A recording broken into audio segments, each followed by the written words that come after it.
உங்கள் வாழ்வை வாழ. Cheers, a senior living by Casa Grande. Life begins at 50.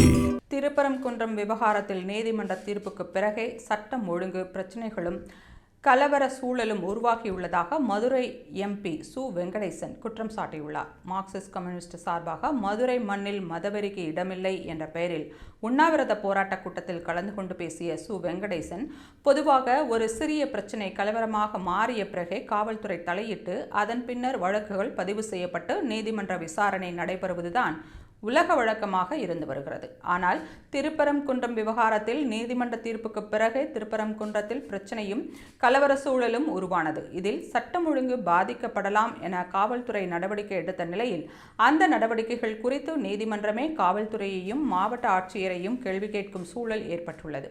Thiruparankundram விவகாரத்தில் நவம்பர் 13ஆம் தேதி பதிவு செய்யப்பட்ட வழக்கு குறுகிய காலத்தில் விசாரிக்கப்பட்டு டிசம்பர் 1ஆம் தேதி தீர்ப்பு வழங்கப்பட்டது. ஏற்கனவே இரு நீதிபதிகள் அளித்த தீர்ப்புக்கு முரணாக தனி நீதிபதியான GR சுவாமிநாதன் மலை உச்சியில் உள்ள தீபத்தூணில் தீபம் ஏற்ற வேண்டும் என தீர்ப்பளித்தார்.